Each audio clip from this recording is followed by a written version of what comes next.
का डाउटनट पर बच्चों आज एक नया अध्याय लेकर आया हूं जिसका नाम है वनस्पति जगत, जिसका आज है पहला लेक्चर।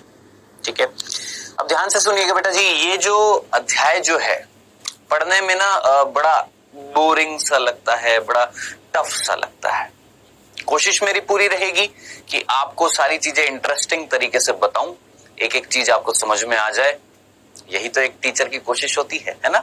तो कोशिश रहेगी बेटा पूरे इस अध्याय में। यस, मैं जानता हूं, मैं भी जब पढ़ता था तो मेरे को बड़ा बोरिंग सा लगता था, लेकिन मैं ये आपके दिमाग में नहीं डालना चाहता कि ये चैप्टर बोरिंग। मैं आपके दिमाग में ये डालना चाहता हूं, डालो अपने दिमाग में कि ये चैप्टर इंटरेस्टिंग है। इस चैप्टर से प्रश्न आते हैं प्रभु, आते हैं 2 से 3 प्रश्न आते हैं नीट के एग्जाम में। ठीक है, तो आइए बेटा जी स्टार्ट करते हैं। आज हम क्या देखने वाले हैं, इसी वनस्पति जगत का परिचय पढ़ेंगे, वनस्पति जगत का वर्गीकरण एक बार देखेंगे। ठीक है, तो वो सारी चीजें आज हम देखने वाले हैं और उसके बाद लास्ट में आएगा बेटा जी क्या क्विज, जो आपने अटेंड करना है, पूरा आंसर्स देने हैं। ठीक है, आइए बात करते हैं किसकी, हमारे प्लांट्स की, हमारी वनस्पति की, हमारे पौधों की, हमारे पादपों की, जिनके बिना जीना असंभव है हमारे लिए। और ये आप अच्छे तरीके से जानते हैं कि ये हमारे लिए कितने उपयोगी हैं। फिर भी मनुष्य जाति क्या कर रही है, इनको काट रही है। रहने के लिए जगह नहीं है तो इनको काटा जा रहा है और इनको काटकर मार दिया जा रहा है और खुद अपनी जगह बनाई जा रही है।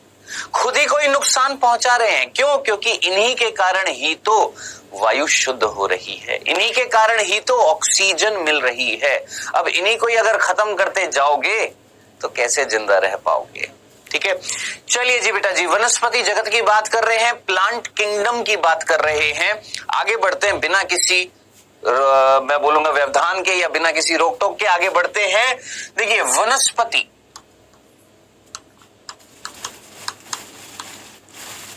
जगत की अगर मैं बात करूं, यानी प्लांट किंगडम की अगर मैं बात करूं, ठीक है, तो ध्यान से सुनिएगा। देखिएगा स्टार्टिंग में जब प्लांट किंगडम यानी वनस्पतियों के बारे में पता लगा या वैज्ञानिकों ने अध्ययन किया, किसका, वनस्पति का, क्या कर रहे थे, अध्ययन कर रहे थे। ठीक है, अब जब उन्होंने अध्ययन किया किसका, वनस्पतियों का, तो डेफिनेट सी बात है उनका वर्गीकरण किया होगा। नहीं, सोचो, जैसे हमने वहां पर पिछले अध्याय में जीव जगत का वर्गीकरण चैप्टर ही था ना, उसमें हमने क्या किया था, जीव जगत का वर्गीकरण किया था, 5 जगत में बांटा था, जिसमें से हमने मोनेरा जगत पढ़ा, प्रोटिस्टा जगत पढ़ा, कवक जगत पढ़ा, फिर उनके भी वर्गीकरण पढ़े थे। मोनेरा के अंदर आर्की बैक्टीरिया, आध्य बैक्टीरिया पढ़ा, यू बैक्टीरिया पढ़ा, नहीं पढ़ा, माइकोप्लाज्मा पढ़ा था, आपका नील हरित शैवाल पढ़ी थी, वर्गीकरण था। फिर हमने प्रोटिस्टा जगत का वर्गीकरण किया था, याद करिएगा, स्वयपोषी, क्राइसोफाइट, डाइनोफ्लैजिलेट, युगलिनॉइड, अवपंकवक, परपोषी, मृतोपजीवी, परपोषी, परजीवी, कौन से, प्रोटोजोआ। फिर प्रोटोजोआ का वर्गीकरण किया, अमीबी है, पक्षमाभी, कशाभिक, ये स्पोरोजोआ। सोचिए, तो ये हमने प्रोटिस्टा जगत पढ़ा था, उसका वर्गीकरण देखकर हमने सारी चीजें पढ़ी थी। फिर उसके बाद हमने कवक जगत पढ़ा, ड्यूटेरोमाइसिटीज, फाइकोमाइसिटीज, एस्कोमाइसिटीज, ये सारी हमने पढ़ी थी, क्या, कवक पढ़ी थी, है ना। अब जरा सोचिए, हमने 3 जगत पढ़ लिए थे, अब हम कौन सा जगत पढ़ने वाले हैं, वनस्पति जगत। भाई 5 जगत में हमने 3 जगत तो पढ़ लिए, 2 जगत रह गए। अब वो दोनों जगत के अलग ही अध्याय हैं। 11वीं कक्षा का तीसरा जो अध्याय है उसका नाम ही वनस्पति जगत है, और चौथा जो है वो अध्याय जो उसका नाम है प्राणी जगत। यानी आप प्लांट किंगडम और एनिमल किंगडम जो है 5 जगत के अंतर्गत, जो हमारे 2 जगत रह गए थे उनके अलग से अध्याय हैं, वो पढ़ने वाले हैं। तो अब हम वनस्पति जगत पढ़ने वाले हैं। अब खुद थोड़ा सा कॉमन सेंस लगाएं कि जिस तरीके से हमने बाकी जगतों का वर्गीकरण किया, बाकी जो जगत जो हमने पढ़े हैं, मोनेरा, प्रोटिस्टा, फंजाई, कवक, है ना, उनके बारे में हमने अध्ययन किया, उनके लक्षण देखे, उनका वर्गीकरण किया, है ना। अब जरा सोचिए, ये इस जगत के अंतर्गत कौन आ रहे हैं। आप सीधा बोलेंगे सर इस जगत के अंतर्गत पादप आते हैं। वेरी गुड, कौन आते हैं, पादप आते हैं। तो कहीं ना कहीं जब इनका स्टार्टिंग में अध्ययन किया गया वैज्ञानिकों द्वारा, तो वैज्ञानिकों ने इन पादपों का वर्गीकरण किया या नहीं किया। यस सर, पादपों का वर्गीकरण किया। बताएं, क्रम वाइज हम चलेंगे। ठीक है, हमने क्या बोला, हम पढ़ने वाले हैं वनस्पति जगत। वनस्पति जगत के अंतर्गत कौन आते हैं, पादप आते हैं। पादपों का हमें क्या करना है सर, वर्गीकरण करना पड़ेगा। तो सबसे पहले पादपों का वर्गीकरण किसने किया, है ना। फिर उसके बाद किसने किया, फिर उसके बाद किसने किया, तो बेटा जी वनस्पति जगत का जो वर्गीकरण है या पादपों का जो वर्गीकरण है वो हुआ था अलग अलग काल में। अब आप बोलेंगे सर क्या है ये अलग अलग काल में, ये अलग अलग काल का मतलब क्या है। काल मतलब समय, पीरियड, टाइम, ठीक है। अलग अलग टाइम पर पादप जगत का क्या हुआ, वर्गीकरण हुआ। अब इसको मैं बताता हूं, देखो एक्सप्लेन करता हूं। देखो सपोज 1590 में, मान लेते हैं 1590 में एक वैज्ञानिक जिसका नाम है एक्स वैज्ञानिक है, जिसने सबसे पहले पादपों को यानी वनस्पतियों को बांटा, वर्गीकृत किया, ठीक है। लेकिन वो वर्गीकरण कोई खास अच्छा नहीं था, उसमें कुछ कमी थी। फिर उसके बाद 1700 में फिर कोई वाई वैज्ञानिक आया, उस वाई वैज्ञानिक ने फिर कुछ चेंजेस किए, वापस से वर्गीकरण किया। वो भी, उसमें भी कुछ ना कुछ कमियां रह गई। उन कमियों को दूर करने के लिए फिर मान लेते हैं 1900 में कोई जेड वैज्ञानिक आया, फिर उसने वर्गीकरण किया। तो इस तरीके से जरा सोचिए, अलग अलग काल में क्या किया जा रहा है, सर्ववर्गीकरण किया जा रहा है वैज्ञानिकों द्वारा, किसका, पादपों का। तो यही तो मैंने लिखा, क्या वनस्पति जगत पढ़ने वाले हैं। वनस्पति जगत के अंतर्गत किसकी बात करेंगे, पादपों की बात करेंगे। लेकिन पादपों का सबसे पहले क्या देखेंगे, वर्गीकरण देखेंगे। तो पादपों का वर्गीकरण अलग अलग काल में हुआ, अलग अलग समय पर हुआ, है ना। क्यों हुआ, क्योंकि कुछ कमियां रह रही थी, उनको दूर करने के लिए अलग अलग समय पर यानी आने वाले समय में चेंजेस आते गए, वर्गीकरण करते गए।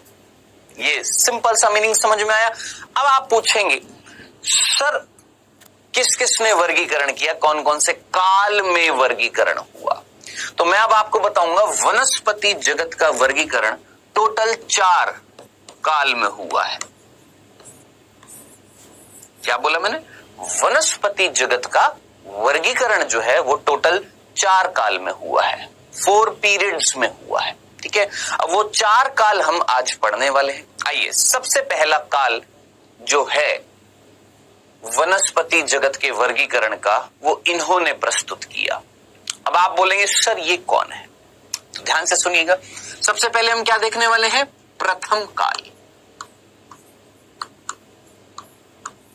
सबसे पहले प्रथम काल का मतलब जिन्होंने सर्वप्रथम पादपों का वर्गीकरण किया, सर्वप्रथम। अब प्रभु ये जो है ना, आप पता नहीं इस फिगर से जानते हैं या नहीं जानते, इस फोटो से जानते हैं नहीं जानते, लेकिन नाम आप बिल्कुल अच्छे तरीके से जानते हैं इनका नाम है थियो, हाँ जी याद आ गया, थियोफ्रेस्टस। हाँ जी बाबूजी जल्दी से मुझे बताओ, थियोफ्रेस्टस सुना सुना सा नाम लग रहा है या सूना सूना कर दिया ये नाम, थियोफ्रेस्टस याद है। तो बेटा जी थियोफ्रेस्टस, ध्यान से सुनना, थियोफ्रेस्टस जिनको हम ध्यान से सुनना वनस्पति जगत का जनक भी बोलते हैं, फादर ऑफ बॉटनी बोला जाता है, याद रखना, फादर ऑफ बॉटनी वनस्पति जगत का जनक बोलते, क्योंकि यही वो सबसे पहले वैज्ञानिक थे जिन्होंने वनस्पतियों का अध्ययन किया और उनका वर्गीकरण किया। अब बताओ याद रहेगा कि क्यों, कई बच्चे पूछते सर क्यों बोलते हैं थियोफ्रेस्टस को जनक, क्योंकि वनस्पतियों का अध्ययन सर्वप्रथम जिन्होंने किया वो ये थे, और इन्होंने ही वनस्पतियों को, पादपों को क्या किया था, सबसे पहले बांटा था, वर्गीकृत किया था, ठीक है। अब ध्यान से सुनिएगा बेटा, इन्होंने 500 पादपों का वर्गीकरण किया। क्या बोला हमने, 500 पादपों का वर्गीकरण किया।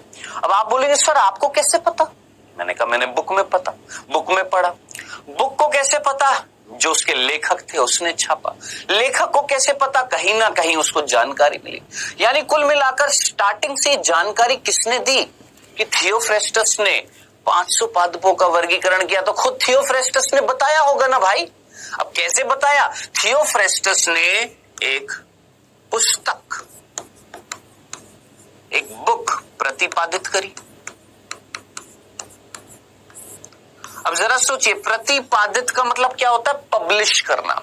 यानी सपोज मैं एक वैज्ञानिक हूं, ठीक है, और मैंने एक बुक छापी है, बुक छाप दी।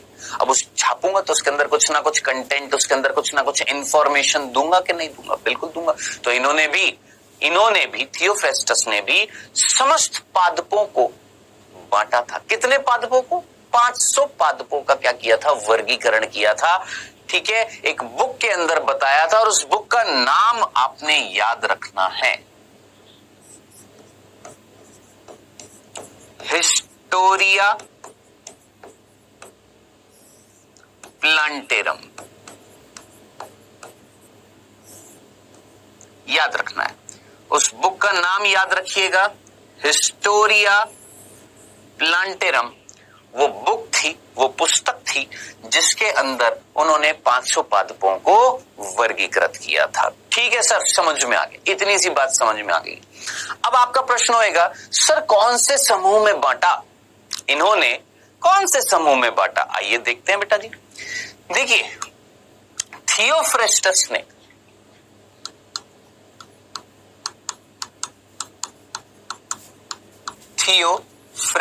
ने 500 पादपों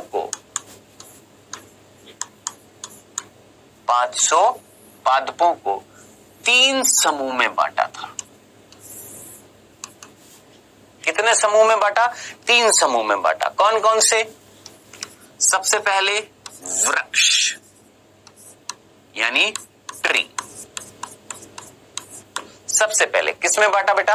वृक्ष में। फिर शूप, जिसको हम श्रब्स बोलते हैं, जिनको हम सिंपल झाड़ियां भी बोलते हैं, ठीक है। और तीसरा जिसको हम बोलते हैं शाक, जिनको हम अंग्रेजी में हर्ब्स बोलते हैं, औषधियां जिससे प्राप्त होती हैं, ठीक है। तो कुल मिलाकर थियोफ्रेस्टस ने 500 पादपों को वर्गीकृत किया। कितने समूह में बेटा जी? 3 समूह में। सबसे पहला वृक्ष। उन्होंने देखा जो बड़े बड़े पेड़ हैं उनको एक समूह में रखो। किस समूह में? वृक्ष में, जो बड़े बड़े दिख रहे हैं, ठीक है। फिर उन्होंने देखा जो झाड़ियों के रूप में मिल रहे, झाड़ियां जो मिल रही हैं, ठीक है, उनको रखो किस समूह में? शूप में, यानी श्रब्स, झाड़ियों को, ठीक है। और फिर उन्होंने देखा जिनसे औषधियां प्राप्त होती हैं, उनको एक समूह में रखो जिसका नाम शाक है। तो ट्रीज, श्रब्स और हर्ब्स, वृक्ष, शूप और शाक, इन 3 समूह में उन्होंने बांटा, ठीक है। अब आप खुद थोड़ा सा कॉमन सेंस लगाएं। उन्होंने 500 पादपों का वर्गीकरण किया, किस आधार पर किया? आधार क्या था? सोचिए, आधार क्या था यहां पर वर्गीकरण करने का? दिमाग लगाएं। क्या उन्होंने कोशिका की संरचनाएं देखी? क्या उन कोशिकाओं में उन्होंने रसायन देखे? नहीं। अरे भैया, बहुत पुरानी बात है, 1580-90 की बात है। उस टाइम कहां कोशिका? 1665 में कोशिका खोजी गई थी ना रॉबर्ट हुक द्वारा, उससे पहले थोड़ा ना। तो कोशिका की संरचना नहीं देखी, कोशिका के अंदर रसायनों का अध्ययन थोड़ा ना किया था उन्होंने, है ना। तो कई सारी चीजों का अध्ययन नहीं किया, केवल उन्होंने बाहरी लक्षणों के आधार पर, किसके आधार पर? बाहरी लक्षणों के आधार पर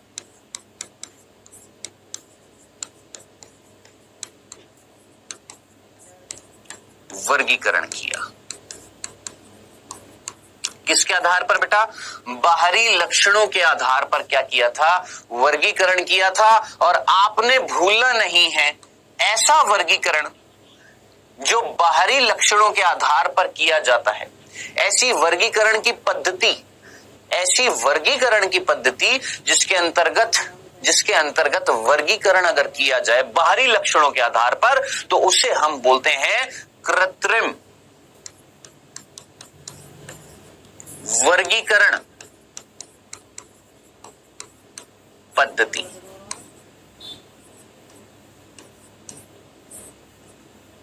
तो याद रखना, ऐसी पद्धति क्या कहलाती है? कृत्रिम वर्गीकरण पद्धति। ठीक है, आर्टिफिशियल सिस्टम ऑफ क्लासिफिकेशन बोलते हैं इसको अंग्रेजी में, आर्टिफिशियल सिस्टम ऑफ क्लासिफिकेशन। ठीक है, तो बेटा जी मेरे ख्याल से आपको अभी तक जो बताया है समझ में आ गया होगा। एक बार मैं वापस से दोहरा देता हूं, जरा ध्यान से सुनिए। देखिए फिर से दोहरा रहा हूं ताकि वो चीज आपके दिमाग में फिट हो जाए। पढ़ रहे हैं क्या? तीसरा अध्याय, क्या नाम? वनस्पति जगत। कौन रखे जाते हैं इस जगत के अंतर्गत? पेड़ पौधे रखे जाते हैं, पादप रखे जाते हैं, प्लांट्स रखे जाते हैं। कहीं ना कहीं पादपों का वर्गीकरण किया गया होगा, किसके द्वारा? वैज्ञानिकों के द्वारा। अलग अलग काल में किया गया। क्यों किया गया? क्योंकि सबसे पहले जो वैज्ञानिक आए उन्होंने जब वर्गीकरण किया तो कर तो दिया, लेकिन कुछ कमियां थी उस वर्गीकरण में। फिर बाद में और वैज्ञानिक आए अलग, उसके बाद नेक्स्ट टाइम अगले आने वाले समय में फिर और वैज्ञानिक आए, उन्होंने फिर वर्गीकरण किया। आने वाले समय में और वैज्ञानिक आए और बढ़िया वर्गीकरण किया और बढ़िया वर्गीकरण किया। तो अलग अलग काल में क्या हुआ था? वर्गीकरण हुआ था। हमने बात करी टोटल कितने काल में? 4 काल में क्या हुआ है? वर्गीकरण हुआ है। जिसमें सबसे पहला काल हमने देखा कौन सा? प्रथम काल। ठीक है, किसने किया? इन्होंने किया। ये कौन है? थियोफ्रेस्टस, जो कौन है? वनस्पति जगत के क्या है? जनक है, बॉटनी के फादर है। ठीक है, वनस्पति जगत ना बोलकर मैं बोलूंगा वनस्पति विज्ञान, जगत नहीं, वनस्पति विज्ञान। वनस्पति विज्ञान को हम क्या बोलते हैं? बॉटनी। तो बॉटनी के फादर जो हैं वो कौन है? थियोफ्रेस्टस है। क्यों बोला? क्योंकि इन्होंने ही सबसे पहले पादपों का अध्ययन किया और वर्गीकरण किया। कितने? 500 पादपों का वर्गीकरण किया। किसमें? एक पुस्तक में छापा उन्होंने, एक पुस्तक में प्रतिपादित किया।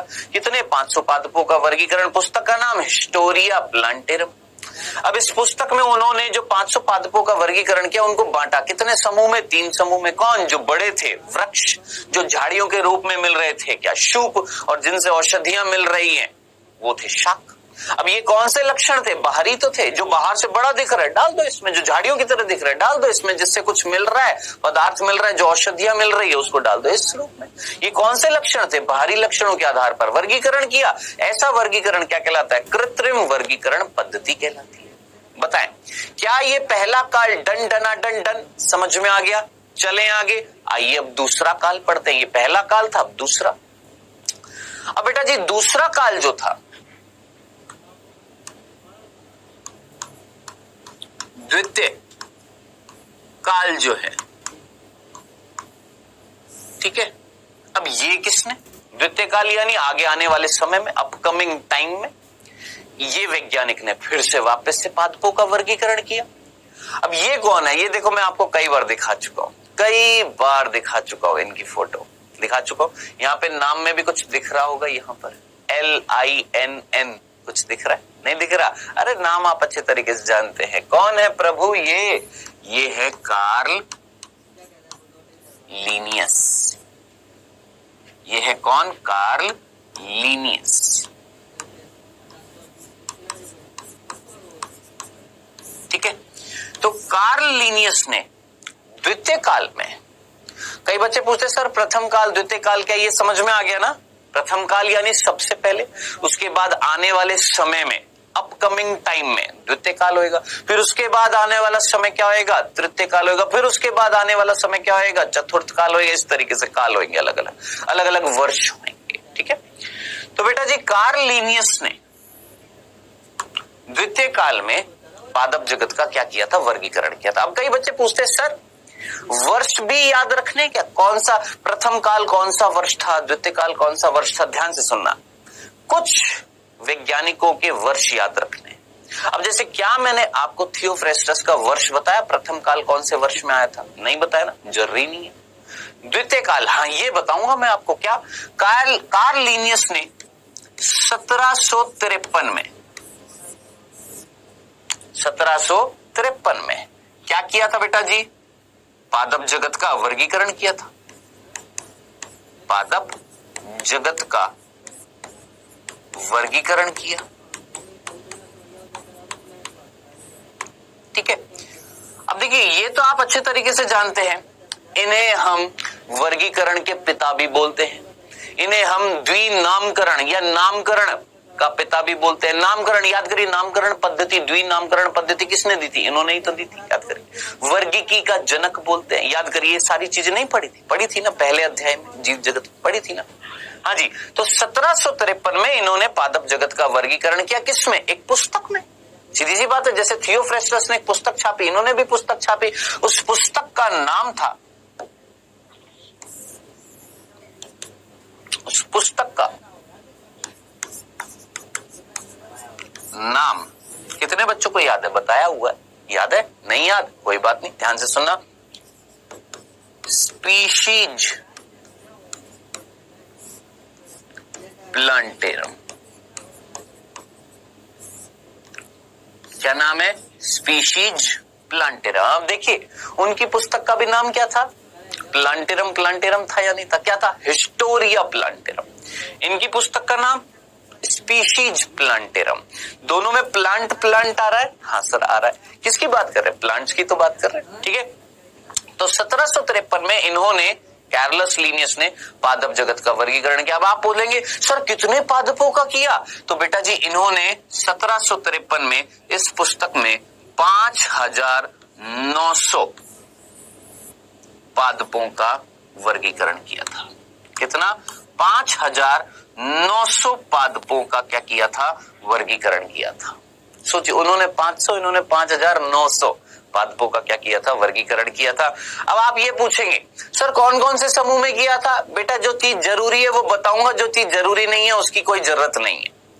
ये सारी चीजें, इसके अतिरिक्त जो भी चीजें होंगी वो आप पढ़ते हैं बड़ी क्लासेस में। जब आप मान लेते कोई बीएससी करता है, एमएससी करता है, तब वहां पर जरूरत होती है, तब वहां पर पढ़ाई करी जाती है। मान लो मैं बीएससी कर रहा हूं, बैचलर ऑफ साइंस, किसमें? बॉटनी में।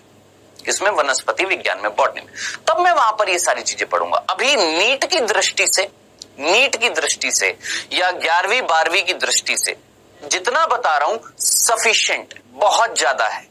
इतना भी अगर पढ़ लोगे कृपा होएगी, ठीक है। चलिए जी, तो द्वितीय काल में कौन आए? कार्लस लीनियस यानी कार्ल लीनियस। 1753 में इन्होंने पादप जगत का वर्गीकरण किया। हाँ, ये वर्ष जरूरी है इसलिए बता दिया। थियोफ्रेस्टस का वर्ष जरूरी नहीं था तो नहीं बताया, जरूरी नहीं है। हाँ, ये वर्ष जरूरी है इसलिए बता दिया। 1753 में पादप जगत का वर्गीकरण किया। 5900 पादपों का उन्होंने वर्गीकरण किया। किसमें? स्पीशीज प्लांटेरम बुक में उन्होंने वर्गीकरण किया था। अब किस समूह में किया था वो जरूरी नहीं है, लेकिन क्या जरूरी है? ध्यान से सुनिएगा। कार्ल लीनियस ने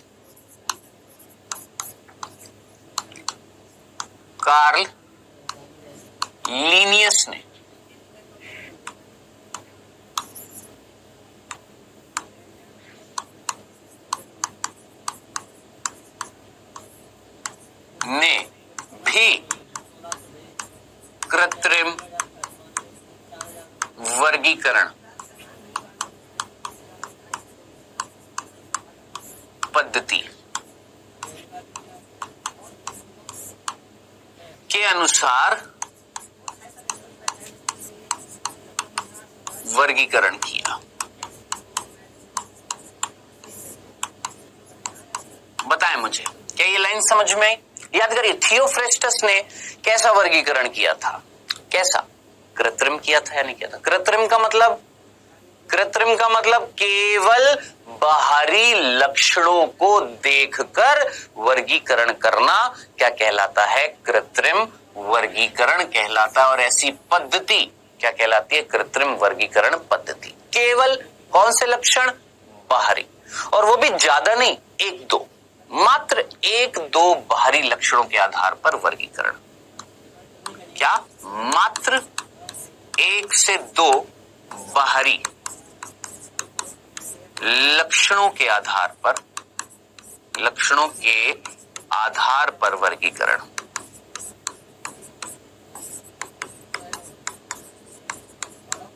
क्या कहलाता है बेटा जी? कृत्रिम वर्गीकरण। बताओ, एक एक बच्चा समझ जाएगा। नहीं समझ में आया? एक उदाहरण दे दूं? चलो एक उदाहरण दे देता हूं। देखो, सपोज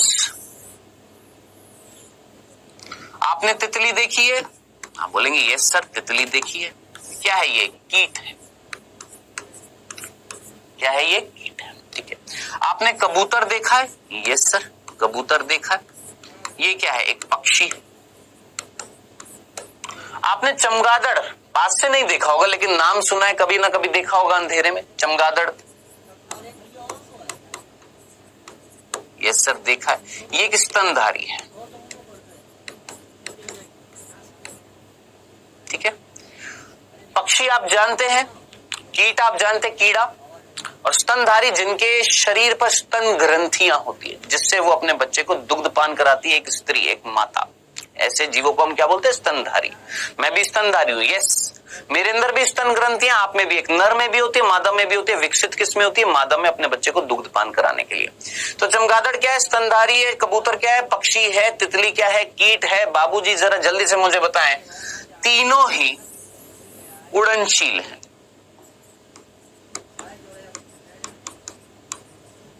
तीनों ही उड़नशील है। तितली उड़ती है, यस। पक्षी उड़ता है, यस। चमगादड़ उड़ता है, यस। अब जरा सोचिए, क्या मैं इन तीनों को एक समूह में रख दूं? उड़नशील जीव। सोचिए, फ्लाइट ऑर्गेनिज्म, उड़नशील जीव, रख दूं क्या तीनों को एक साथ? गलत नहीं हो जाएगा? क्यों? क्योंकि ये तो भैया एक कीट है, ये एक पक्षी है, ये एक स्तनधारी है। मैंने तो सिर्फ एक लक्षण देखा, उड़ रहे हैं। मैंने सिर्फ एक लक्षण देखा, उड़ रहे हैं, डाल दो एक समूह में। गलती कर दी ना? तो ऐसी गलती कार्ल लिनियस ने भी करी कि केवल एक से दो बाहरी लक्षण देखे और पादपों का वर्गीकरण कर दिया। थियोफ्रेस्टस ने भी एक से दो लक्षण देखे और पादपों का वर्गीकरण कर दिया। अब जैसे जरा सोचिए, थियोफ्रेस्टस ने जो बड़े बड़े पेड़ देखे, उनको किस में रख दिया? वृक्ष समूह में रख दिया। अब बेटा, कुछ वृक्ष जो होते हैं, ध्यान से सुनना, कुछ वृक्ष जो होते हैं उनमें पुष्प होते हैं और कुछ वृक्ष में पुष्प नहीं होते। अब गलती हो गई ना? क्या सारे एक जैसे होंगे? सारे वृक्ष एक जैसे हैं? नहीं। तो ऐसी गलतियां करी। अब ऑब्वियस सी बात है, उस टाइम पे संसाधन नहीं थे इतना अध्ययन करने के, जितना हो सकता था उन्होंने किया ना भाई। तो हम इनको ये नहीं बोलेंगे कि वो गलत थे, हम ये बोलेंगे कि उस टाइम पर साइंस इतनी डिस्कवर नहीं हुई थी जितनी अब हो चुकी है। तो कहीं ना कहीं संसाधन नहीं थे किस चीज के? रिसर्च के, है ना? तो जितना उन्होंने किया बहुत बढ़िया किया।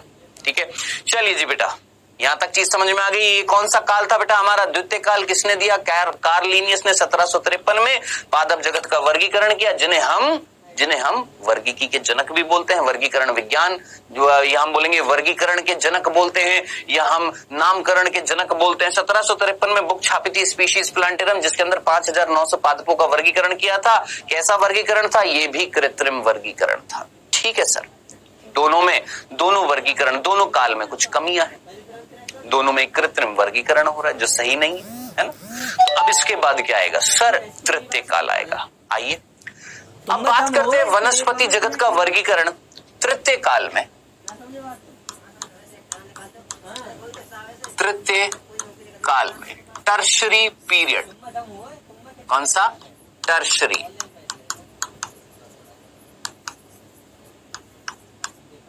इससे पहला कौन सा था? Secondary period. उससे पहला प्राइमरी पीरियड, है ना? प्रथम काल, द्वितीय काल और अब तृतीय काल। अब साहब ये तृतीय काल में वनस्पति जगत का वर्गीकरण किसने किया? ये दो वैज्ञानिकों ने किया है।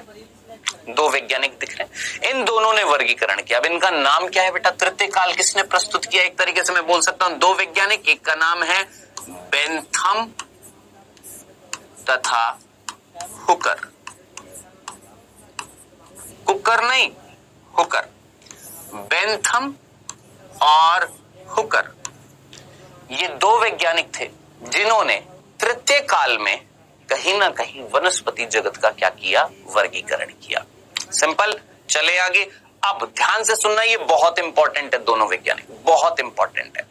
अब देखिए बेटा, आप पूछेंगे सर कितने पादपों का वर्गीकरण किया? मैं अपने आप बता दूंगा, जो चीज जरूरी है बता दूंगा, जो नहीं है जरूरत नहीं है। ठीक है, तो इन्होंने कोई निश्चित संख्या नहीं बताऊंगा, इन्होंने जो चीज इंपॉर्टेंट है जिससे नीट में प्रश्न बन सकता है, ध्यान से सुनो। इन्होंने तृतीय काल में वनस्पति जगत का वर्गीकरण किया। एक बुक में, एक पुस्तक में इन्होंने भी वर्गीकरण प्रस्तुत किया। सीधी सी बात है, एक पुस्तक में वर्गीकरण प्रस्तुत करेंगे और वो पुस्तक आपने भूलनी नहीं है। Genera plantarum, genera plantarum. आप बोलेंगे अरे सर प्लांटेरम वापस से आ गया, आया नहीं आया, 3 बार आ चुका है sir. Historia plantarum Theophrastus, sir species plantarum आपका कार्लिनियस, सर जेनेरा प्लांटेरम बेंथम होकर, सर ये प्लांटेरम प्लांटेरम बार बार क्यों आ रहा है बुक के नाम में? अरे भैया प्लांट की बात कर रहे हैं तो प्लांटेरम तो आएगा ना, तो बेटा भूल मत जाना, बेंथम नाम में लिखा हुआ देखिए, बेंथम और हुकर। ठीक है, इन्होंने तृतीय काल में इस पुस्तक में वर्गीकरण प्रस्तुत किया था, किसका? वनस्पतियों का। अब आप पूछेंगे सर ये इतने इंपॉर्टेंट क्यों हैं? ये इतने इंपॉर्टेंट क्यों हैं? बहुत ज्यादा इंपॉर्टेंट है। क्यों? क्योंकि बेटा ध्यान से सुनिएगा, बेंथम और हुकर ने, बेंथम तथा हुकर ने बड़े स्तर पर, ध्यान से सुनिएगा, बड़े स्तर पर, बड़े स्तर पर यानी मतलब 40-50 हजार, संख्या समझ रहे हैं? उन्होंने 5900 था, कितने पादपों का वर्गीकरण किया था कार्लिनियस ने? 5900। इन्होंने और भी बड़े स्तर पर यानी हजारों की संख्या, बहुत ज्यादा, हजारों, 30-40 हजार पादपों का वर्गीकरण किया, यानी बड़े स्तर पर क्या किया? पादपों का वर्गीकरण किया। लेकिन प्रभु इंपॉर्टेंट चीज जो है ना वो समझना, बड़े स्तर पर पादपों का वर्गीकरण किया था इन्होंने कौन सी पद्धति के अनुसार? तो कहीं ना कहीं चेंज लाना पड़ेगा ना। अभी तक कृत्रिम कृत्रिम चल रही थी ना, आ रही थी ना, कृत्रिम कृत्रिम आ रही थी ना। अब इन्होंने प्राकृतिक वर्गीकरण पद्धति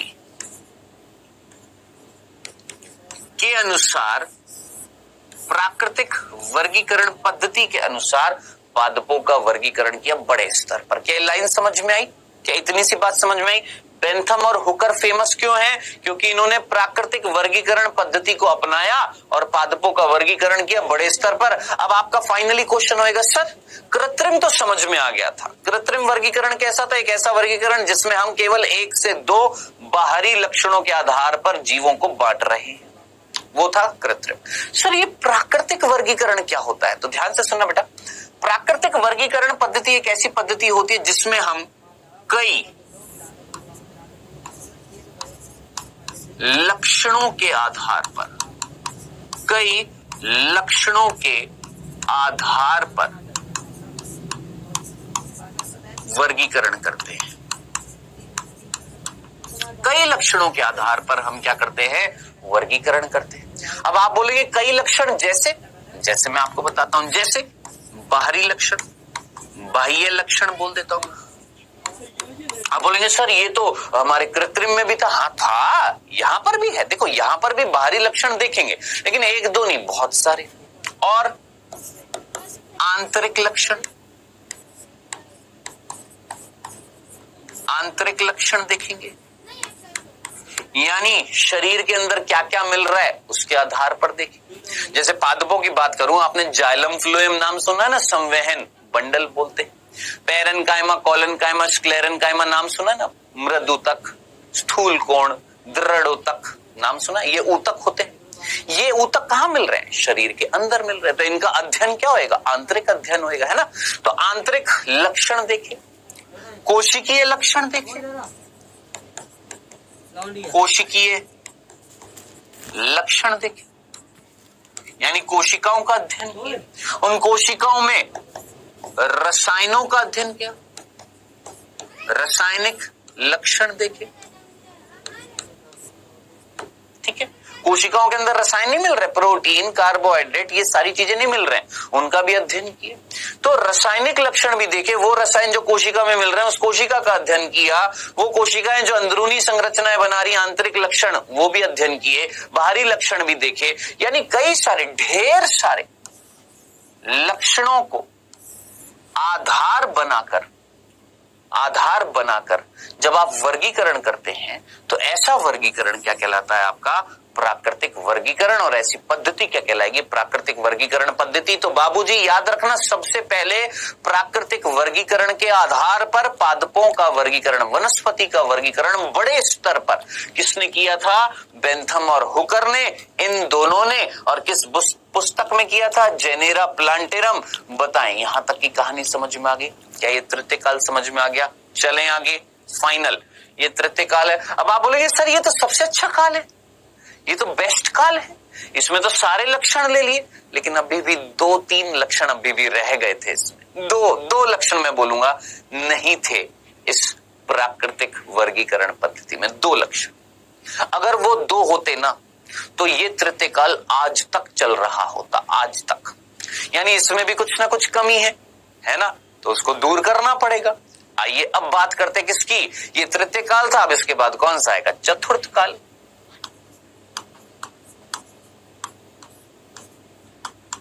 बेटा जी इस वैज्ञानिक को जानते हो? ये वैज्ञानिक देखा होगा कभी ना कभी पुस्तक में, कभी ना कभी अगर बायो पढ़ी हो, 10th क्लास में भी था नाम। ये वैज्ञानिक को देखा है? अगर नहीं देखा, इसका नाम ना बेटा हर एक बच्चा जानता है, हर बच्चा जानता है, सारे बच्चे जानते हैं, हर बच्चा जानता है, गली का हर बच्चा जानता है। इनका नाम है डार्विन, चार्ल्स डार्विन। क्या नाम है बेटा? चार्ल्स डार्विन, है ना। तो आप यही बोलेंगे सर चतुर्थ काल चार्ल्स डार्विन ने दिया, मैं बोलूंगा नहीं। तो आप बोलेंगे सर फिर आप इनकी फोटो क्यों लाए हो? पूछेंगे ना, सर आप इनकी फोटो क्यों लाए हो? चार्ल्स डार्विन इनकी फोटो क्यों लाए? आप तो चतुर्थ काल बता रहे हो, वनस्पति जगत का वर्गीकरण बता रहे हो, और आप ये चार्ल्स डार्विन की फोटो लाया क्यों? बता रहा हूं, तसल्ली रखो, बता रहा हूं। देखो मुझे सिर्फ इतनी सी बात बताओ, चार्ल्स डार्विन ने कोई नियम दिया था, कोई याद आ रहा है? कोई जिराफ की गर्दन बढ़ती जा रही थी, कुछ नेचुरल प्राकृतिक चयन हो रहा था, ऐसा कुछ याद आ रहा है? हल्का फुल्का याद आ रहा है? 10वीं कक्षा में पढ़ा था क्या? प्राकृतिक चयन का नियम याद आ रहा है? यस सर याद आ रहा है, ठीक है। कि प्रकृति केवल उन्हीं जीवों का चयन करती है, उन्हीं जीवों को इस पृथ्वी पर बनाए रखने देती है जो उसके बदलते वातावरण के अनुसार अपने अंदर बदलाव करते हैं। केवल प्रकृति उन्हीं का ही क्या करती है? चयन करती है। जो अपने अंदर बदलाव नहीं ला पाते हैं वो विलुप्त हो जाते हैं। ये बताया था किसने? डार्विन ने, सीधे सीधे शब्दों में मैंने आपको बताया। ऐसा कुछ पढ़ा था?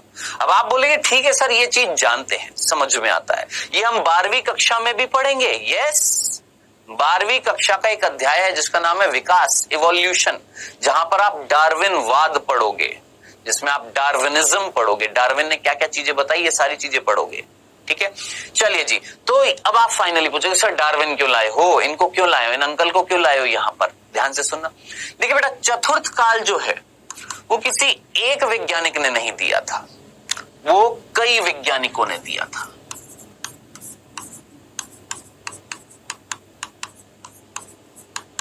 कई वैज्ञानिकों ने प्रस्तुत किया था क्या? चतुर्थ काल। कई वैज्ञानिक थे जो इस चतुर्थ काल में वनस्पति जगत का वर्गीकरण कर रहे थे। और एक और बात, पते की बात, चतुर्थ काल अब तक चल रहा है, यानी यही चतुर्थ काल अब तक मोस्ट एडवांस्ड पीरियड है। सबसे ज्यादा आधुनिक काल जो है वो चतुर्थ काल है। किस चीज का? वर्गीकरण का। तो एक ऑब्वियस सी बात है, एक वैज्ञानिक तो होगा नहीं, कई वैज्ञानिकों ने ये चतुर्थ काल दिया। अब आप फाइनली पूछेंगे सर इनको क्यों लाए हो, है ना। तो बेटा जी ध्यान से सुनना, डार्विन ने जब ये नियम प्रस्तुत किया था ना, उसी के तुरंत बाद आया था क्या चतुर्थ काल। यानी डार्विन ने जब ये नियम प्रस्तुत किया, इसके बाद इस नियम के बाद आया था क्या चतुर्थ काल। इस नियम के बाद, प्राकृतिक चयन के नियम के बाद डार्विन ने जब ये नियम प्रस्तुत किया था ना, उसी के तुरंत बाद आया था क्या चतुर्थ काल। यानी डार्विन ने जब ये नियम प्रस्तुत किया, इसके बाद इस नियम के बाद आया था क्या चतुर्थ काल। इस नियम के बाद, प्राकृतिक चयन के नियम के बाद आया क्या चतुर्थ काल, जिसमें कई वैज्ञानिकों ने वनस्पति जगत का क्या किया था, कई वैज्ञानिकों ने पादपों का क्या किया, वर्गीकरण किया।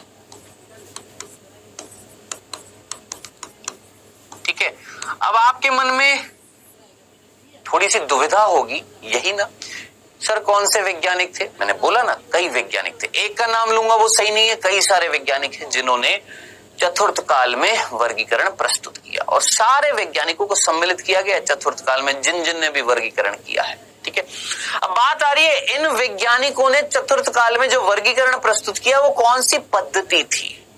तो बेटा जी ध्यान से सुनिएगा, चतुर्थ काल में जिस पद्धति का इस्तेमाल किया गया था वर्गीकरण के लिए, उस पद्धति का नाम आपने याद रखना है, जाति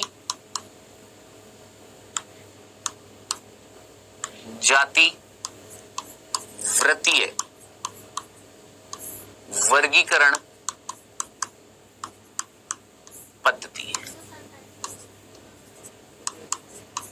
याद रखना है कौन सी पद्धति, जाति वृत्तीय वर्गीकरण पद्धति। ठीक है, अब आप फाइनली पूछेंगे सर ये कौन सी पद्धति है। सर कृत्रिम समझ में आई, हाँ, केवल एक से दो बाहरी लक्षणों को देखा, आधार बनाया, बांट दिया, वो कृत्रिम थी। प्राकृतिक क्या, जिसमें ढेर सारे लक्षण लिए, प्राकृतिक भी लिए, बाह्य भी लिए, आंतरिक भी लिए, कोशिकीय भी लिए, रासायनिक भी लिए, सब कुछ लिए, लेकिन उसमें कुछ दो लक्षणों की कमी थी। तो उन दोनों लक्षणों को अगर सम्मिलित कर लूं तो हमारा मोस्ट एडवांस्ड, सबसे ज्यादा आधुनिक वर्गीकरण आ जाएगा। अब वो कौन से दो लक्षण हैं, तो बेटा वो दो लक्षण जो हैं वो हैं, ध्यान से सुनना, इस पद्धति में जो दो मेन लक्षण इस्तेमाल किए गए हैं। देखिए इस पद्धति में आप बाह्य लक्षण भी देखते हैं, यस, आप आंतरिक भी देखते हैं, यस, आप कोशिकीय भी देखते हैं, यस, आप रासायनिक भी देखते हैं, यस, सब कुछ देखते हैं। सिर्फ दो ऐसे लक्षण जो प्राकृतिक में नहीं थे, प्राकृतिक वर्गीकरण पद्धति में दो लक्षण नहीं थे, उनको और ऐड किया गया है इस पद्धति में। और वो कौन से दो लक्षण हैं, तो वो है जाति वृत्तीय संबंध। कौन सा, जाति वृत्तीय संबंध, बताऊंगा भी क्या होता है। दूसरा आनुवंशिक संबंध। अब सर ये जाति वृत्तीय संबंध, आनुवंशिक संबंध, ये क्या मतलब है, ध्यान से सुनना, सोच समझ कर मुझे बताना। क्या हम कपियों के साथ, कपी जानते, कपी जैसे गोरिल्ला, चिंपैंजी, ये नाम सुने, गोरिल्ला, चिंपैंजी, ओरंगुटान, गिबॉन, इसमें से दो नाम आपने जरूर सुने होंगे, चिंपैंजी और गोरिल्ला, सुना है ना। इनको बोलते हैं कपी, और एक होते बंदर, सुना होगा। बंदरों के पूंछ होती है, कपियों के पूंछ नहीं होती है। ध्यान से सुनो, हमारे साथ मनुष्यों के साथ ज्यादा जो समानता या संबंध स्थापित करते हैं, यानी हमारे और इन दोनों में से, कपी और बंदरों में से, जो हमारे जो पूर्वज जो ज्यादा समानता रखते थे वो हमारे किसके जैसे थे, ध्यान से सुनना, हमारे पूर्वज कपियों के पूर्वज से ज्यादा समानता दिखाते थे, ना कि बंदरों के। तो हम ना कई बार बोलते हैं, आपने आनंद फानन में सुना होगा क्या, बंदर हमारे पूर्वज हैं। कृपया करके आज के बाद कतई मत बोल देना कि बंदर हमारे पूर्वज है, नहीं। आप साइंस पढ़ रहे हैं, ये सिर्फ एक मनगढ़ंत चीजें पता नहीं कैसे आ गई हैं, लेकिन हमारे जो एक्चुअल जो पूर्वज जो थे ना, वो बंदर नहीं थे। ध्यान से सुनना, हमारे जो पूर्वज जो थे वो कपी के समान थे। कपी वो जिनमें पूंछ नहीं होती है। याद रखना इस चीज को, भूल मत जाना, ठीक है। तो बेटा जी मैंने क्या बताया किया कि जब हम पूर्वजता के आधार पर संबंध देखते हैं, क्या बोला, पूर्वजता के आधार पर, पूर्वजता के आधार पर संबंध देखते हैं, तो ऐसे संबंधों को हम क्या बोलते हैं, जाति वृत्तीय संबंध। हम पूर्वजों का अध्ययन करते हैं कि कौन से जीव है जिनके पूर्वज समान है। अब देखिए, जैसे अगर मैं बात करूं, आप बोलेंगे क्या बंदर के पूर्वज हमारे समान थे? हाँ थे। इसको देखो, इस तरीके से देखो, देखिए एक जीव है ए, उस जीव ए से विकास हुआ और दो प्रकार के जीव बने, एक बी और एक सी, ठीक है। अब बी से आगे चलकर बने मनुष्य और सी से आगे चलकर बने कपी भी और बंदर भी, ठीक है। तो बंदरों के पूर्वज कौन? सी। कपी के पूर्वज कौन? सी। और सी के पूर्वज कौन? ए। और ए जो है वो किसके पूर्वज है? बी के भी है। अब सी से ज्यादातर क्या बने थे? ज्यादातर क्या बने थे? कपी। सी जो थे वो खुद कपी के जैसे होते थे, बी जो है वो भी कपी के जैसे होते थे, ए खुद कपियों के जैसे होते थे, पेड़ों पर रहते थे, पूंछ नहीं होती थी, ठीक है। अब जरा सोचिए, मनुष्य का ज्यादातर संबंध किसके साथ होएगा? कपियों के साथ होएगा कि बंदर के साथ होएगा? कपी के साथ होएगा ना। लेकिन इसका मतलब ये तो नहीं है कि बंदर से कोई समानता नहीं है। यस, बंदरों से भी तो है। बंदरों के पूर्वज जो सी थे वो सी कैसे थे? कपी के जैसे ही तो थे। लेकिन हम ये बोले कि मनुष्य से ज्यादा समानता कौन दिखाएगा? कपी के बंदर, तब आप बोलेंगे सर कपी। लेकिन क्या बंदरों से कुछ समानता नहीं है? लेकिन इतनी नहीं है जितनी किससे है? कपी से है। ये है कंसेप्ट। आई होप आज के बाद कभी भूलेंगे नहीं। क्लियर है? डनाडन डन। चलें आगे। चलिए जी, तो अब ये संबंध क्या कि पूर्वजता के जब हम लक्षण देखते हैं, पूर्वजों के बारे में जब अध्ययन करते हैं और फिर तय करते हैं कौन से जीव समान है और कौन से जीव असमान है, ऐसे संबंध जिनका हम अध्ययन करते हैं उन संबंधों को हम बोलते हैं जाति वृत्तीय संबंध। आई होप यहां तक की बात समझ में आ गई है। चलें आगे, कंफ्यूजन तो नहीं है। चलिए, अब दूसरा लक्षण जो इस पद्धति में इस्तेमाल किया गया, क्या? आनुवांशिक संबंध। अब बेटा आनुवांशिक संबंध जो है वो किससे संबंधित है? देखिए, आनुवांशिक पदार्थ से। आप में से कितने बच्चों ने आनुवांशिक पदार्थ नाम सुना है? ये सुना होगा, आनुवांशिक पदार्थ डीएनए होता है। सुना है ना सभी ने? आनुवांशिक पदार्थ कौन होता है? डीएनए। यस, डीएनए अनुवांशिक पदार्थ, मैं मना नहीं करूंगा। लेकिन अनुवांशिक पदार्थ का मतलब क्या है? जरा सोचिए, मेरे मम्मी मेरे पापा से मेरे अंदर क्या आया, जो भी आया वो कहलाएगा अनुवांशिक पदार्थ, है ना। मेरे से जो अगली पीढ़ी में जाएगा क्या होएगा? डीएनए। कौन है? अनुवांशिक पदार्थ।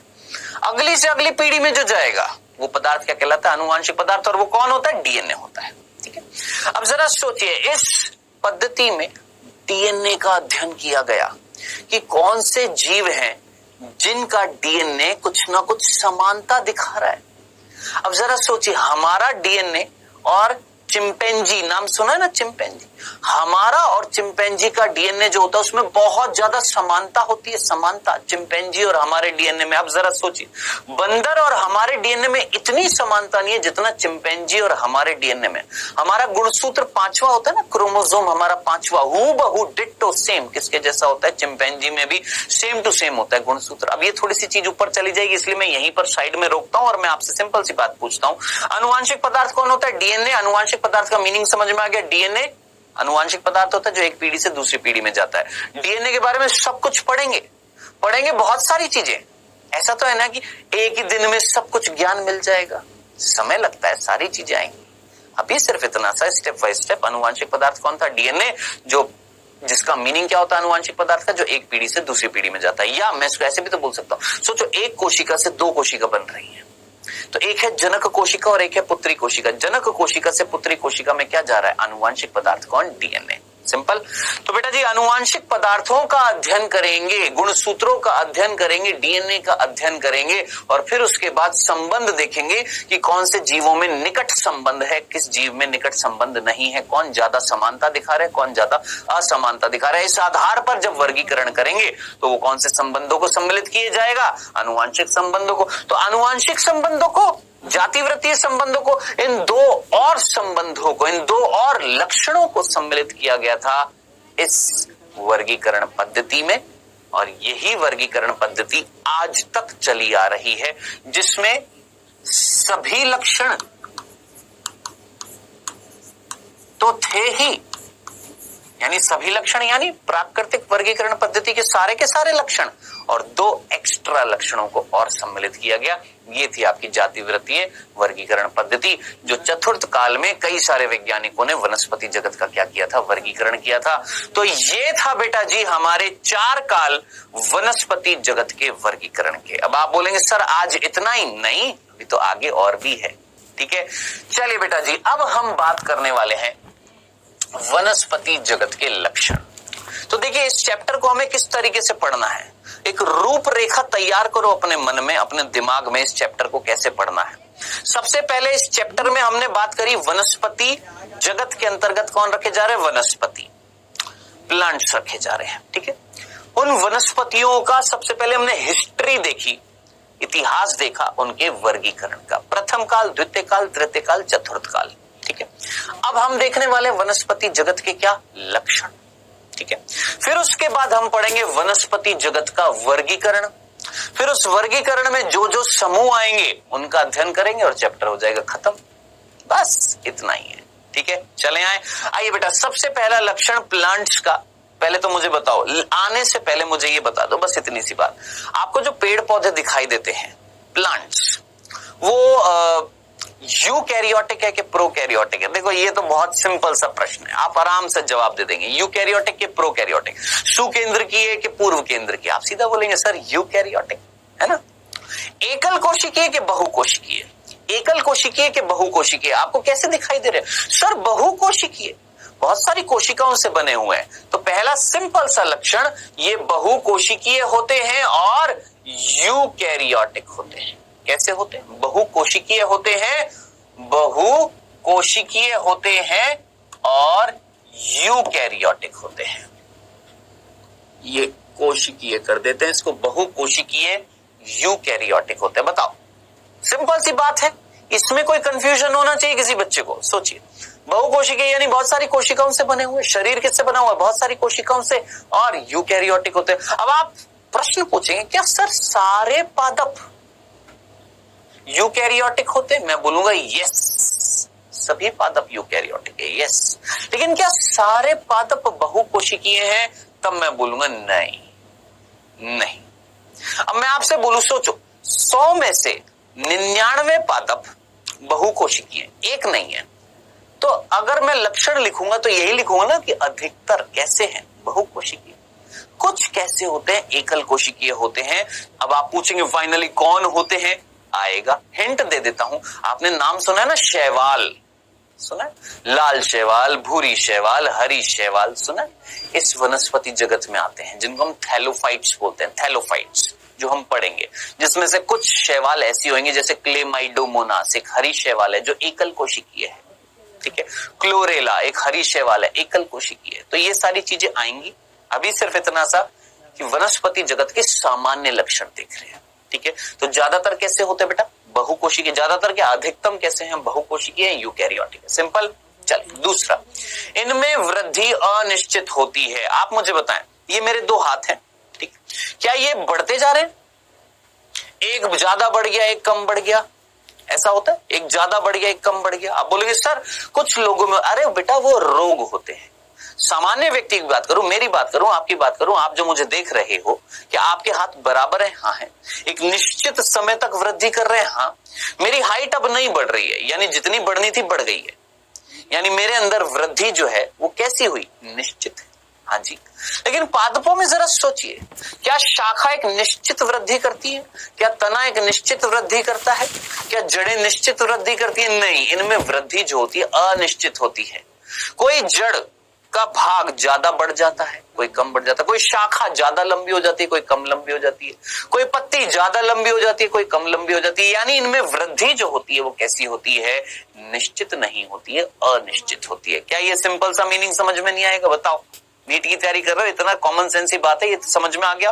तीसरा, इनमें निम्न स्तर की संवेदनशीलता पाई जाती है। आप जरा सोचिए, आपको कुछ गरम गरम लगा दूं, आप क्या करोगे? ओए होए होए होए होए, बड़ा मौजा आ रहा है, मौज कर दी बेटा, है? नहीं ना, हाथ हटा लोगे ना? हटाओगे कि नहीं हटाओगे? हटाओगे ना। उसी तरीके से अगर मैं किसी पेड़ के पास कुछ गरम गरम चीज, चिमटा ले लिया, सर सोचो मैंने एक चिमटा ले लिया गरम गरम, मेरे हाथ पे लगाया, या मैं किसी के पीछे भाग रहा हूं चिमटा लेकर गरम गरम, वो क्या करेगा? मुझे मार, नहीं ना, वो भी भागेगा। लेकिन जरा सोचे, एक पादप के पास में गरम गरम चिमटा ले गया और उससे कह रहा हूं अब भागेगा क्या? नहीं ना। क्यों? क्योंकि उसके अंदर संवेदनशीलता जो होती है वो निम्न स्तर की होती है। आपसे कोई पूछे, सिंपल सी बात मैं आपसे पूछता हूं कि एक जंतु है, एक हम जंतु हैं, है ना, और एक पेड़ पौधे हैं, कौन ज्यादा जटिल है? कौन है जटिल? सोचिए, कौन कॉम्प्लेक्स है? किसमें कई सारे लक्षण मिल रहे हैं, किसमें कई सारे फीचर्स मिल रहे हैं? ऑब्वियस सी बात है, कौन है जटिल? जंतु है, जिसमें कई सारे अभिलक्षण मिलते हैं, कंपैरेटिव टू किससे? पादप। उसमें लक्षण मिलते तो हैं, लेकिन इतने नहीं मिल रहे हैं जितने जंतुओं में मिल रहे हैं। तो जैसे संवेदनशीलता बहुत निम्न स्तर की होती है, किसमें? पादपों में। बताओ, सिंपल सा बच्चों वाला लक्षण। आइए, इनमें कोशिका भित्ति सेल्यूलोज की बनी होती है। प्रभु भूल मत जाना। सेल्यूलोज क्या होता है मैं ये बता देता हूं। सेल्यूलोज बेटा जी एक शर्करा है, जो एक कार्बोहाइड्रेट है।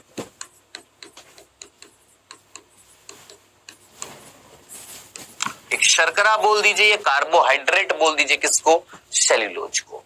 अब आप फाइनली पूछेंगे सर कार्बोहाइड्रेट क्या होते हैं? कार्बोहाइड्रेट वो होते हैं, हालांकि ये चीज आप पढ़ेंगे एक चैप्टर जिसका नाम है जैव अणु, जिसमें जितनी कार्बन होती है ना उतनी ही ऑक्सीजन होती है। मान लो 10 कार्बन है तो 10 ही ऑक्सीजन। एन का मतलब जितनी नंबर यहां उतनी नंबर यहां, एन एन। लेकिन दुगनी क्या होती है? हाइड्रोजन होती है। जैसे आपने नाम सुना ना ग्लूकोज, C6H12O6, सुना है कि नहीं सुना? सुना है ना। तो ग्लूकोज क्या है? एक शर्करा है, एक कार्बोहाइड्रेट है। ऐसे सेल्यूलोज भी क्या है? शर्करा है, कार्बोहाइड्रेट है। इतना सा हिंट दे देता हूं बेटा, ये ग्लूकोज होता है ना C6H12O6, 6000 से लेकर 10,000, ध्यान से सुनना, 6000 से लेकर 10,000 ग्लूकोज जब आपस में जुड़ जाती है ना तो बनता है क्या? सेल्यूलोज। ज्यादा डिटेल में नहीं जाएंगे क्योंकि ये जैव अणु में पढ़ेंगे, बस अभी इतना सा। ग्लूकोज अगर आप जानते हो, ग्लूकोज को आप बोलते हो सर शर्करा, कार्बोहाइड्रेट, तो ऐसी 6000 से लेकर 10,000 ग्लूकोज को जब आपस में जोड़ देते हैं ना तो प्रभु बनता है क्या? सेल्यूलोज। ठीक है, और ये सेल्यूलोज इन कोशिकाओं की, पादप कोशिकाओं की कोशिका भित्ति में मिलता है। बताएं, इतनी सी बात समझ में आ गई? चलें आगे, नो कंफ्यूजन, पक्का? आइए, ये 4 लक्षण थे। नेक्स्ट 5वां लक्षण, ये स्वपोषी प्रकाश संश्लेषी उत्पादक होते हैं। ये स्वपोषी होते हैं यानी अपना खाना खुद बना रहे हैं। कैसे? प्रकाश संश्लेषण करके, यानी उत्पाद बना रहे हैं, उत्पादक है। बताओ इसमें क्या समझाऊं?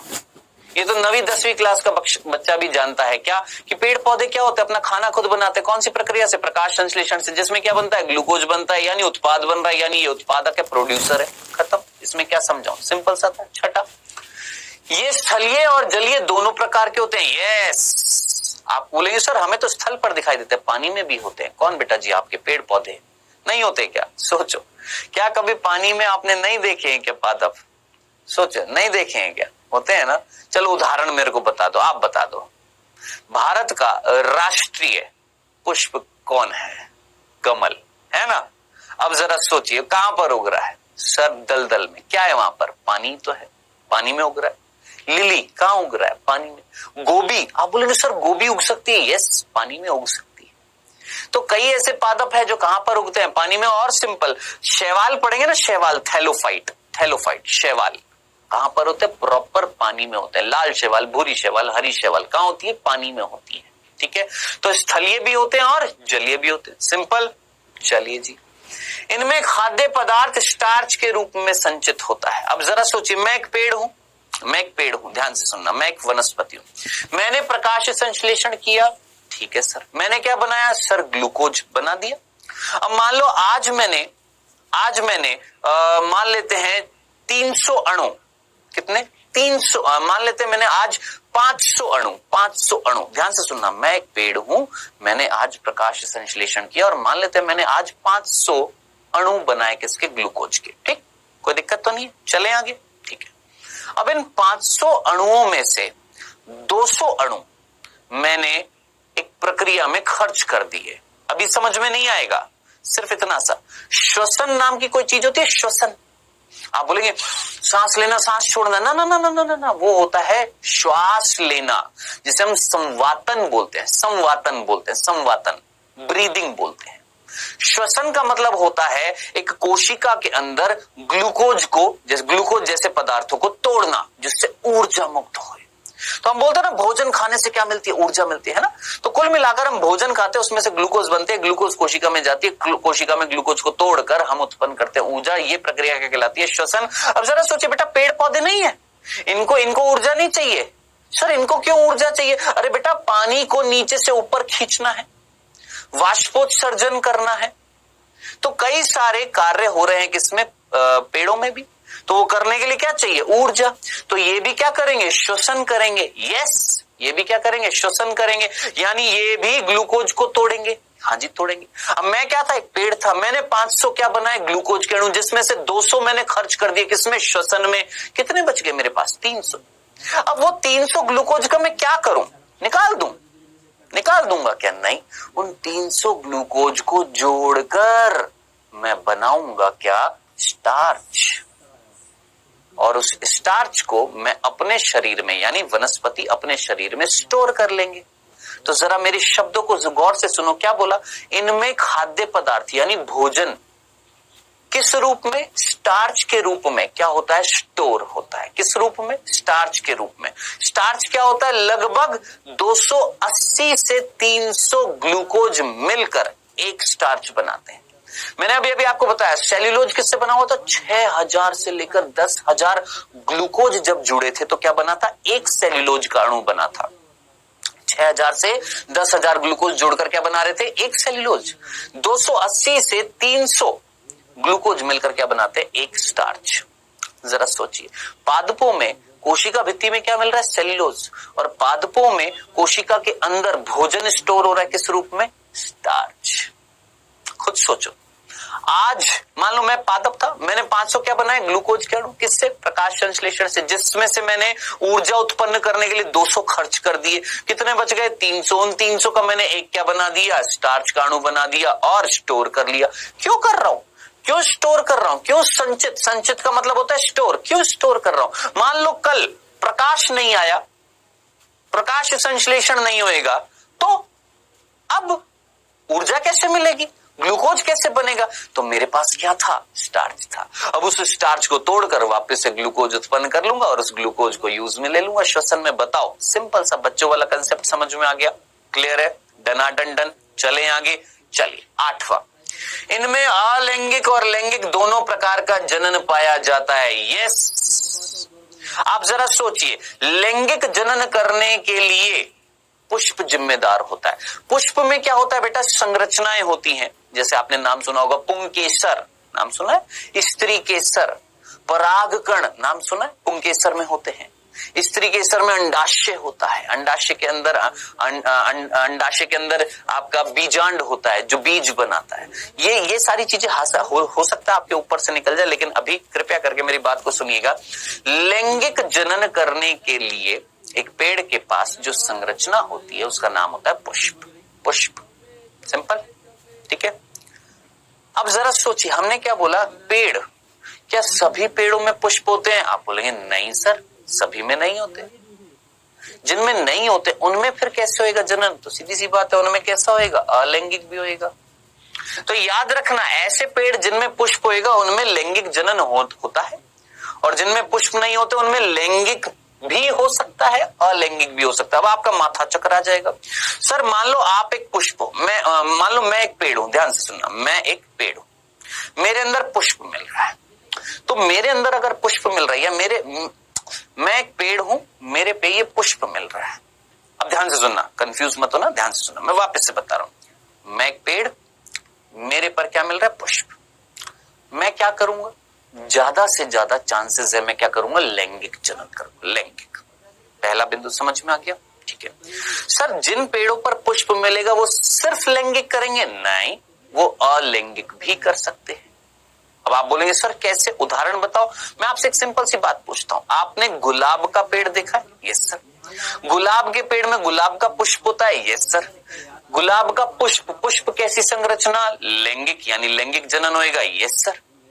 लेकिन जरा सोचिए, अगर मैं एक गुलाब की एक छोटी सी टहनी ले लूं, ले ली, काट ली और काट कर जमीन में डाल दी, बो दिया, पानी दिया, सब कुछ किया, क्या उस टहनी से एक नया गुलाब का पेड़ आ जाएगा? यस, आ जाएगा। अब बताओ, एक पेड़ जिसमें पुष्प था वो लैंगिक जनन तो कर ही सकता है, साथ ही साथ अलैंगिक जनन भी कर सकता है।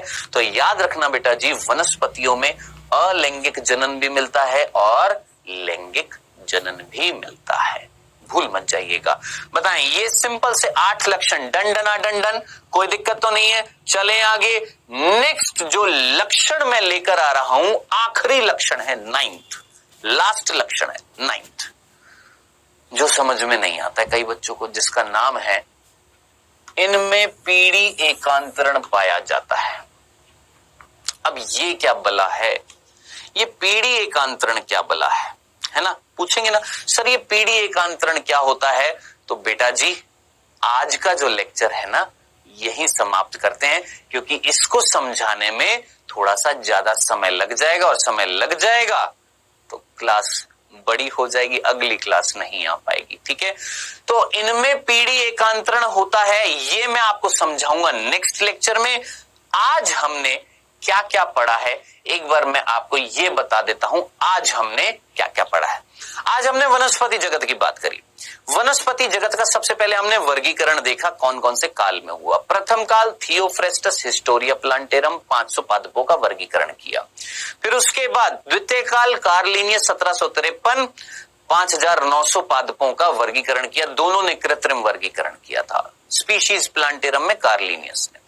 तृतीय काल जिसमें बेंथम और ओकर ने बड़े स्तर पर प्राकृतिक वर्गीकरण के आधार पर, जिसमें कई लक्षणों का आधार बनाकर उन्होंने पादपों का वर्गीकरण किया। कौन सी पुस्तक? जेनेरा प्लांटेरम में। फिर उसके बाद चतुर्थ काल जो डार्विन के सिद्धांत जो आया था, प्राकृतिक चयन का नियम, उसके बाद में आया था, कई सारे वैज्ञानिकों ने दिया, लेकिन कौन सी पद्धति के आधार पर? जाति वृत्तीय वर्गीकरण पद्धति, जिसमें सारे लक्षण सम्मिलित थे, सिर्फ एक्स्ट्रा 2 लक्षण इंक्लूड किए गए थे। कौन कौन सा? एक तो जाति वृत्तीय संबंध, यानी पूर्वजता के आधार पर जो हम संबंध देखते हैं, पूर्वजों को आधार बनाकर जो हम लक्षणों की समानता देखते हैं, जाति वृत्तीय संबंध। और आनुवांशिक संबंध, यानी डीएनए का अध्ययन करके जब हम संबंध देखते हैं तो आनुवांशिक संबंध। इन दोनों लक्षणों को सम्मिलित किया गया था। समझ में आ गया? ऐसी वर्गीकरण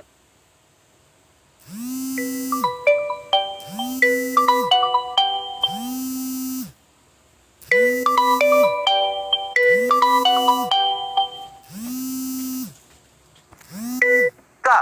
तो बालक, पहला प्रश्न आपकी स्क्रीन पर आता हुआ फर्स्ट, जेनेरा प्लांटेरम पुस्तक के लेखक कौन थे? जल्दी से बताएं, बिना टाइम वेस्ट किए, with in 5 to 10 seconds. Genera plantarum, ये पुस्तक किसने प्रतिपादित करी थी? बेंथम, होकर, लीनियस, डार्विन।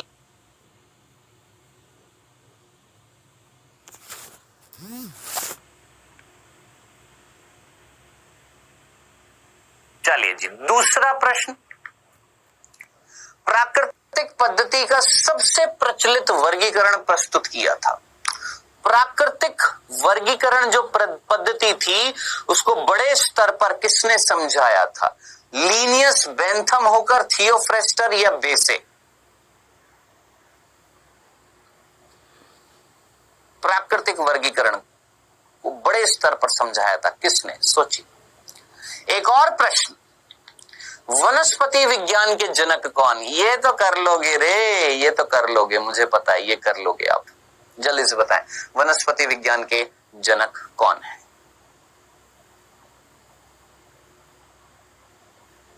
चलिए जी, समय हुआ समाप्त। आइए देखते बेटा जी, पहला प्रश्न था बच्चों हमारा यहां पर, जेनेरा प्लांटेरम पुस्तक के लेखक कौन है? जेनेरा प्लांटेरम, देखो थियोफ्रेस्टस ने हिस्टोरिया प्लांटेरम, लीनियस ने स्पीशीज प्लांटेरम, बेंथम हुकर ने जेनेरा प्लांटेरम। तो करेक्ट आंसर इज बेंथम और हुकर। ठीक है, दूसरा, प्राकृतिक पद्धति जो थी, प्राकृतिक वर्गीकरण की जो पद्धति थी, उसका सबसे प्रचलित वर्गीकरण किसने दिया था? प्राकृतिक वर्गीकरण किसने दिया था सबसे प्रचलित? यही कौन? बेंथम और हुकर। सोचिए, दोनों प्रश्नों में बेंथम हुकर है, बहुत इंपॉर्टेंट है, याद रखना। तीसरा प्रश्न बहुत सिंपल, वनस्पति विज्ञान के जनक मेरे भाई, बहुत ही सिंपल, थियोफ्रेस्टस। अरस्तु किसके हैं? जंतु विज्ञान के। और जीव विज्ञान के कौन है? यही अरस्तु है, भूल मत जाना। तो ये था बेटा जी आज का सिंपल सा, प्यारा सा, सुंदर सा आपका लेक्चर। आई होप आपको मजे आए होंगे, आई होप आपको आज का सेशन अच्छा लगा होगा, आई होप बोर नहीं हुए होंगे, क्योंकि वनस्पति विज्ञान में फिर बोल देता हूं बोरिंग लगता है, क्योंकि प्लांट्स की बात है। ह्यूमंस की बात करेंगे ना, क्या श्वसन, परिसंचरण, पाचन, तो मजा आता है ना। इसमें भी मजा लेकर देखिएगा बेटा, बहुत मजा आएगा। ठीक है, चलिए जी, आज के लिए इतना ही था। अब नेक्स्ट लेक्चर में क्या पढ़ेंगे बेटा जी? वनस्पति जगत का वर्गीकरण तो पढ़ेंगे ही पढ़ेंगे, और एक आखिरी लक्षण जो था क्या, पीढ़ी एकांतरण, वो भी मैं आपको बताऊंगा। ठीक है, तो मिलेंगे नेक्स्ट लेक्चर में। Okay then, bye bye, take care.